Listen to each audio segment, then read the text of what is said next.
friends from the media, I want to say a big thank you to you all for honoring my invitation.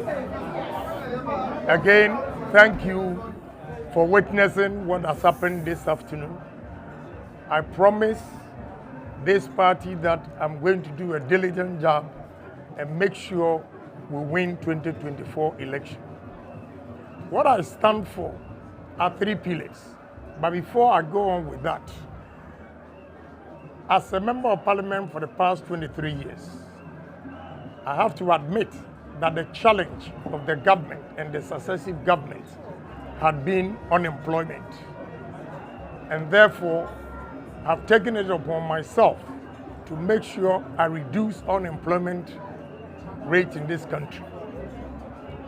And I want everybody to believe in me, those of you watching, to believe in me that whatever I say, by the grace of God and with good health, I deliver. With experience for the 23 years as a politician and parliamentarian, one key problem, as I said, I've identified is unemployment. To move this country forward, we need to make sure that we create job opportunities, especially for the youth. How are we going to do that? Going around, so far I've visited 180 constituencies, and I've come to realize that we as politicians have done a disservice to the nation. With the arable lands, rivers, sea that God has given to us, we are endowed with so many minerals, a lot of opportunities in this country. Well, everywhere you go, especially Volta region, the resources there are untapped. And I want Ghanaians to give me opportunity and challenge me that I will make sure I turn the fortunes of this country around. I don't believe in theory. I'm a pragmatic person. I believe in practical things. What I saw in Volta region, what I saw in Afram Plains area and Northern region, believe me, that we can change this country. We have arable lands in Volta region. They have advantage. I'm surprised that they have always voted for NDC and they don't do anything. Because the proximity of Volta region to the seaport, to the airport, gives them advantage over every region in this country. I visited there and I saw Mount Afejato, the caves, the water bodies like Oti River, Lake Volta, the sea itself, and the arable land so flat that we can cultivate millions of acres and come up with agro-processing industries. I think this is the way to go. Unfortunately, we believe that gold is the ultimate. I think otherwise. I personally believe that cassava is more important than gold. Cassava is a necessity and gold is a luxury. Sugarcane is a necessity and gold is a luxury. Palm is a necessity and gold is a luxury. I visited Thailand, Ministry of Agric, and they displayed 32 different products from cassava alone. From biscuits, starch, all the way to ethanol. Maize, we use maize for ethanol. We use maize for corn oil. What are we doing in this country? We are here and Malaysian has bought Unilever and import palm oil from Malaysia to manufacture frito oil and soap. What is wrong with us as people? Sugarcane. I visited India, Kulapur, Lucknow, and if you extract the sugar, the next product you get from it is alcohol, whiskey, cognac, and all those things.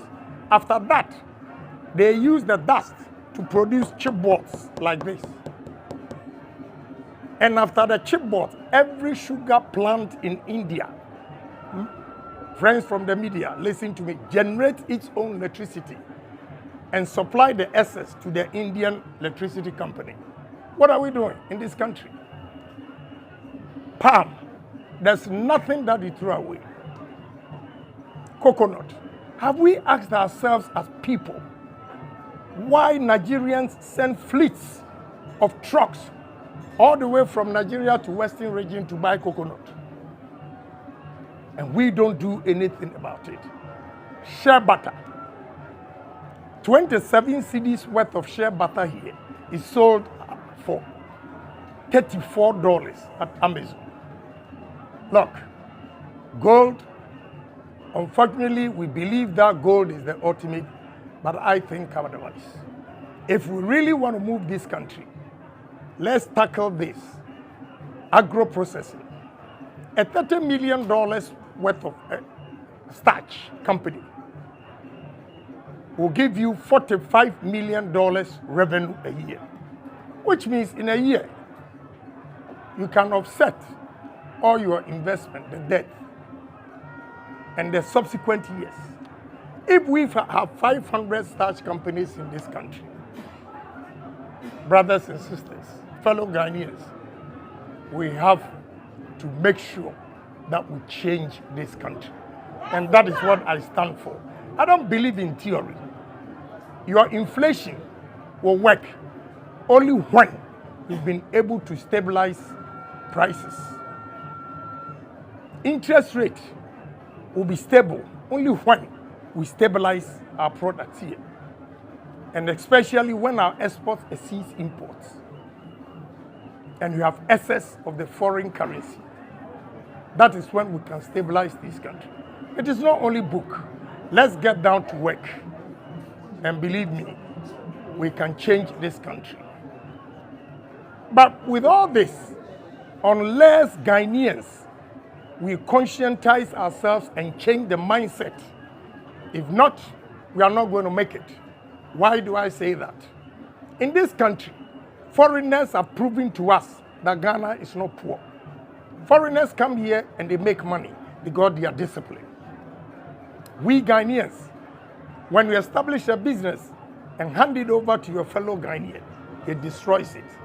That is why foreign companies have imported their own citizens to take over the managerial sector.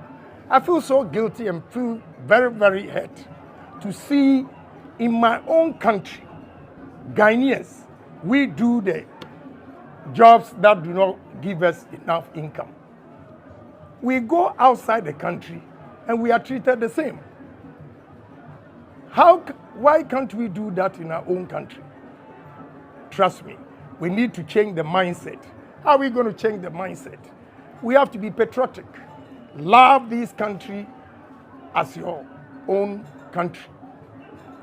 Unfortunately, because of the hardships in this country, Ghanaians are proud to say that I have American passport, have a British passport, have a German passport. They have no regard for a Ghanaian passport because they don't have confidence in the economy. We must change that. And if we can do it, change the mindset with patriotism. How are we going to do it? I will employ, meaning I will come to the media, and we have to sing all the heroic songs. Every morning, we have to pay for the media to play this, to conscientize the people, create awareness that we should love our country. We have nowhere to go. This is our home. It is very, very important. Again, we need to be honest to ourselves. The level of dishonesty in this country is killing our economy. I believe in accountability. I'm sorry. If God gives me the nod, he will be a chief of staff, but he makes a mistake.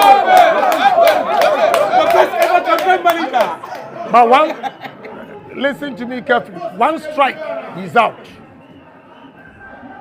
Ghana first. He comes second. If he does anything against this country, I'll fire him. I'll fire him. That's the gospel truth. That is the only way we can move this country. So can you imagine if I fired my chief of staff? The rest will sit up. That even chief of staff has been fired. What about me, the director? what I mean, the manager, it trickles down and we become disciplined. Discipline is key to the success of this country. We are not disciplined. Today when I was coming, I was watching on the street, the way the drivers are packed. They don't care.